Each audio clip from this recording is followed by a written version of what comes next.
Students and welcome back to my YouTube channel commerce का ज्ञान।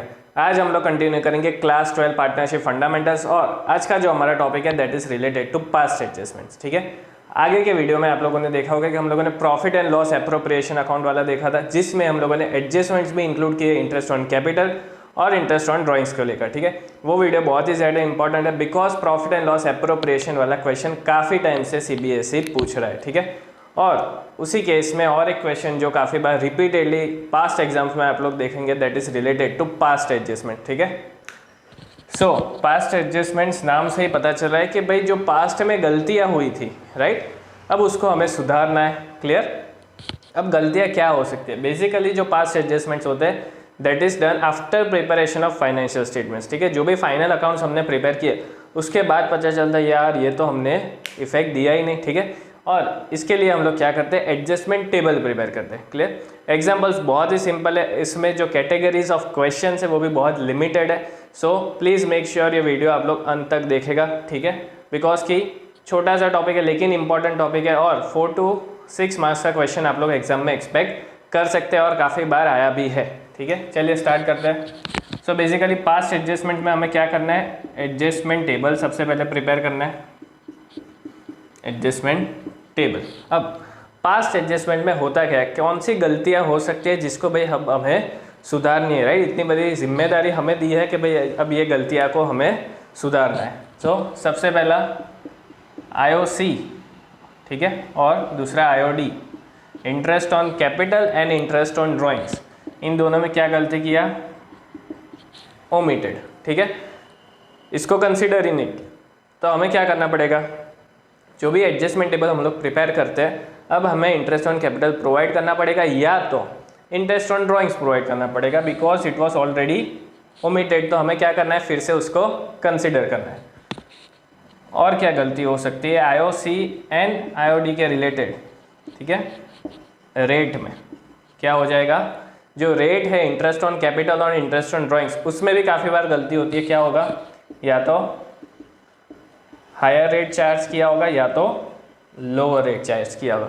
अगर हायर रेट चार्ज किया है तो हमें उसको रिवर्स कर देना पड़ेगा, अगर लोअर रेट चार्ज किया है तो हमें वापस उसको जो एक्चुअल इफेक्ट है उसको वापस से प्रोवाइड करना पड़ेगा, right? And lastly profit distribution.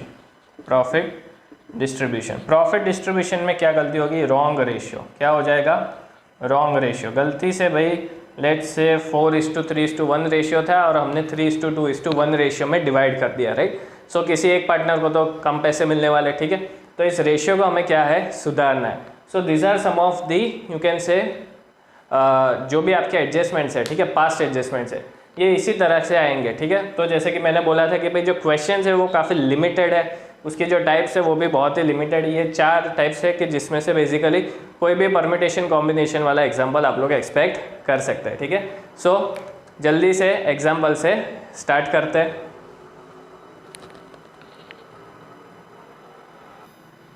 चलिए, एग्जाम्पल स्टार्ट करने से पहले एडजस्टमेंट टेबल का फॉर्मेट देख लेते हैं। ठीक है, मान लो 2 पार्टनर है, सो A B। अब पार्टनर A में हमें 2 कॉलम बनाना है, डेबिट क्रेडिट। पार्टनर B में भी 2 कॉलम, डेबिट और क्रेडिट। ठीक है, तीसरा कॉलम अब किसका आएगा, फर्म का। किसका आएगा, फर्म, उसमें भी डेबिट और क्रेडिट। ठीक है, सॉरी यहाँ पे जगह, हाँ, सबसे पहला आपका कॉलम पर्टिकुलर्स का कौन सा हो जाएगा, आपका पर्टिकुलर्स का कॉलम, बाद में ए का डेबिट कॉलम और क्रेडिट कॉलम। चलो थोड़ा अच्छे से कर लेते हैं, बी वापस डेबिट कॉलम और क्रेडिट कॉलम। ठीक है, सो इस तरह से आपको फॉर्मेट रेडी करना है। पर्टिकुलर्स में मान लो कि भाई IOC वॉज ओमिटेड। ठीक है, तो इस तरह से लिख देंगे IOC वॉज ओमिटेड।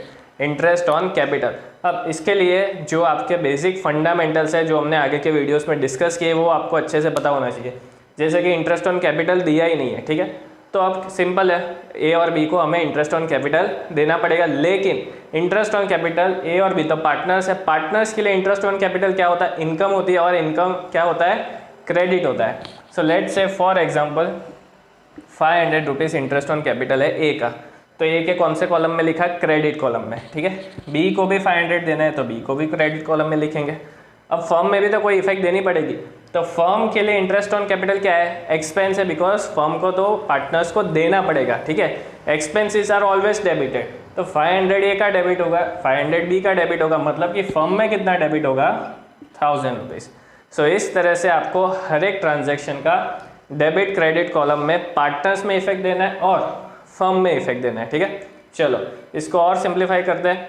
और एक चीज़ जो इंपॉर्टेंट आपको याद रखना है कि जो फर्म का कॉलम है डेबिट क्रेडिट का, ये हमेशा इक्वल होगा। ये क्या हो जाएगा, हमेशा equal. So at the end of the example firm में कोई भी बैलेंस बचेगा नहीं, ठीक है, फर्म में कोई भी बैलेंस बचेगा नहीं।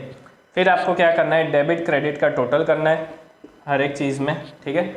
जो भी बैलेंस आएगा, फॉर एग्जांपल मान लो कि भाई अभी 500 हाईएस्ट है, ठीक है, यहाँ पे तो 0 है, सो 500 क्या है, बैलेंस, क्रेडिट बैलेंस है, ठीक है।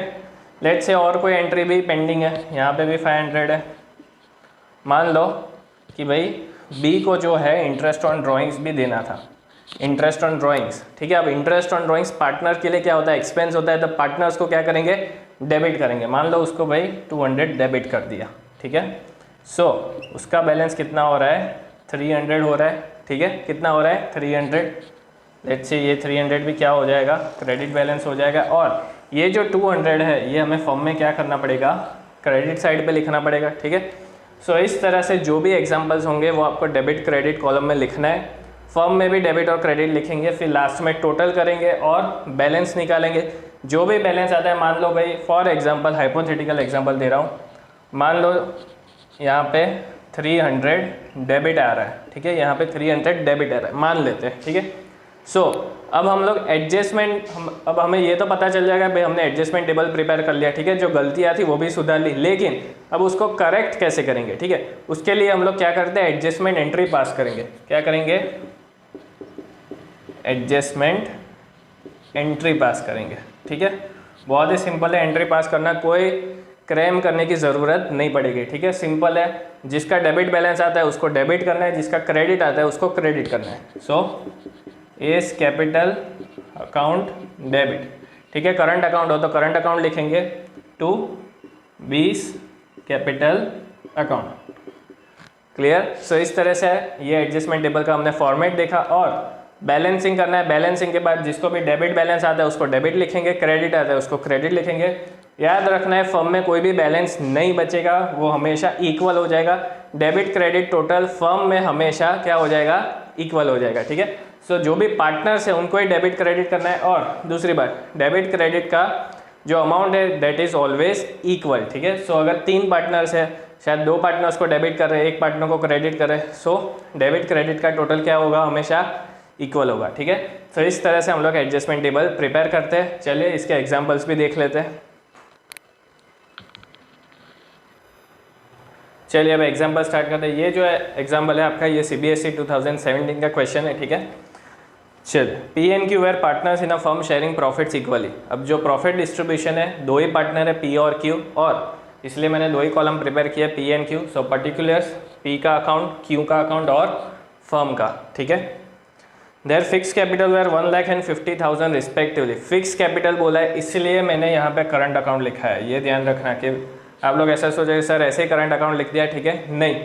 अगर फिक्स कैपिटल बैलेंस बोला है, it means they are maintaining that partners capital account on the basis of, कौन सा हो जाएगा, फिक्स कैपिटल मेथड, ठीक है। तो इसमें हमें क्या लिखना है, करंट अकाउंट लिखना है, बिकॉज जो भी चेंजेस होंगे P और Q में वो करंट अकाउंट में हमें करने हैं। The partnership deed provided for IOC at the rate of 10% per annum. Interest on capital कितना देना है, 10% पर एनम, ठीक है। चलो गलती क्या है, for the year ended 31 March the profit of the firms were distributed without providing interest on capital. Interest on capital हमने प्रोवाइड ही नहीं किया, ठीक है। चलो इंटरेस्ट ऑन कैपिटल प्रोवाइड करते हैं, क्लियर। सो IOC कितना कैपिटल था Q का, 1 लाख रुपीज़, ठीक है। कितना देना था, 10% देना था। आप लोग ये वर्किंग नोट में भी प्रिपेयर कर सकते हैं, राइट।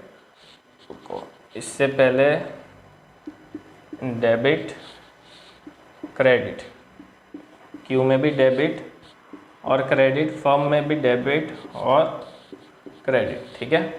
ये मैं थोड़ा नीचे लिख देता हूँ, IOC एट 10% ओमिटेड। क्लियर? कितना था? 1,00,000 रुपये। यहाँ पे मैं लिख रहा हूँ, आप लोग वर्किंग नोट में भी ये चीज़ प्रिपेयर कर सकते हैं। 1,00,000 10%, तो ये हो जाएगा 10,000 रुपीज़। ठीक है, इसका कितना था? 50,000 था। सो 50,000 इंटू 10/100, तो ये हो जाएगा 5,000 रुपीज़। अब 10,000 रुपीज़ हमने पी में क्रेडिट किया और 5,000 रुपीज़ हमने क्यू के करंट अकाउंट में क्रेडिट किया। तो फर्म में अब टोटल आईओसी कितना आ जाएगा? 10,000 प्लस 5,000 15,000। अगर पार्टनर में क्रेडिट हो रहा है तो फर्म में क्या होगा? डेबिट होगा। क्या होगा? डेबिट होगा। हमेशा रिवर्स इफेक्ट आती है। ठीक है। दूसरा, लॉजिकली आईओसी पार्टनर्स के लिए क्या है? इनकम है, इसलिए क्रेडिट होता है। फर्म के लिए एक्सपेंस है, इसलिए हमें क्या करना है? डेबिट करना है। ठीक है। अब ये जो 15,000 आ गया, ठीक है, ये तो यहाँ पे ख़त्म है। अब जो 15,000 इंटरेस्ट ऑन कैपिटल हमने प्रोवाइड किया, ये फर्म के लिए क्या है? एक्सपेंस है। इट मीन्स कि ये फर्म के लिए क्या हो जाएगा? लॉस हो जाएगा। क्या हो जाएगा? लॉस हो जाएगा। और कोई प्रॉफिट का इन्फॉर्मेशन हमारे पास है नहीं, तो ये जो 15,000 का लॉस आया, ये हमें अब क्या करना है? पार्टनर्स में डिवाइड करना पड़ेगा। ठीक है। So loss to be distributed, loss to be distributed 15,000। ठीक है। क्यों 15,000 का लॉस है? बिकॉज ये 15,000 का एक्सपेंस अब हमने डेबिट किया है फर्म में। ठीक है। फर्म के प्रॉफिट एंड लॉस अकाउंट में हमने क्या किया है? डेबिट किया है पीएनएल एप्रोप्रिएशन में। तो ये जो 15,000 है, अब क्या हो जाएगा? पार्टनर्स में डिवाइड तो करना पड़ेगा, बिकॉज ये तो लॉस है, राइट। चलिए, डिवाइड क्या करना है? They are sharing profits and loss equally. ठीक है। अब ये लॉस है, लॉस हमेशा पार्टनर्स में क्या होता है? डेबिट होता है। सो 15,000 को 7,500 कर देंगे और फर्म में क्या हो जाएगा? क्रेडिट हो जाएगा। क्या हो जाएगा? क्रेडिट हो जाएगा। पार्टनर्स में डेबिट हो रहा है तो फर्म में हमेशा रिवर्स क्रेडिट हो जाएगा। ठीक है। चलिए, और कोई एडजस्टमेंट है नहीं, अब हम सीधा टोटल कर देते हैं। अब यहाँ पे देखिए, जैसे कि मैंने बोला था कि फर्म का बैलेंस हमेशा 0 होना चाहिए। इसका डेबिट टोटल 15,000, क्रेडिट टोटल भी 15,000। चलो, ये सही है। अब पी में क्या हो रहा है? 7,500 है और 10,000 क्रेडिट बैलेंस है। ठीक है। 10,000 क्रेडिट है, 7,500 डेबिट है। सो बैलेंस कितना हो जाएगा? Closing balance 2,500। लेकिन उसका नेचर क्या होगा? क्रेडिट होगा। उसका नेचर क्या होगा? क्रेडिट होगा। जो हायर टोटल होता है वही नेचर होता है। ठीक है। सो ये याद रखना, 2,500 डेबिट लिख कर मत आना। जो हायर साइड होता है वही उसका नेचर होगा। क्लियर? ये सिर्फ हम लोग बैलेंस करने के लिए डेबिट साइड पे लिखते हैं। चलिए, यहाँ पे कितना है? 5,000 क्रेडिट में, 7,500 डेबिट में। ये डेबिट बैलेंस याद है। सो 2,500 आ रहा है, लेकिन ये कौन सा बैलेंस हो जाएगा? Debit, because higher total is debit. यहाँ पे हायर टोटल क्या है? क्रेडिट, इसलिए क्रेडिट लिखा है। क्लियर? So make sure. अब हमें क्या करना है? बहुत ही सिंपल है, एडजस्टमेंट एंट्री पास करनी। मैंने बोला था कि एडजस्टमेंट एंट्री बहुत सिंपल है, जिसको डेबिट आ रहा है उसको डेबिट करेंगे, क्रेडिट बैलेंस आ रहा है उसको क्रेडिट करेंगे। ठीक है। एडजस्टमेंट एंट्री में लिख रहा हूँ यहाँ पे।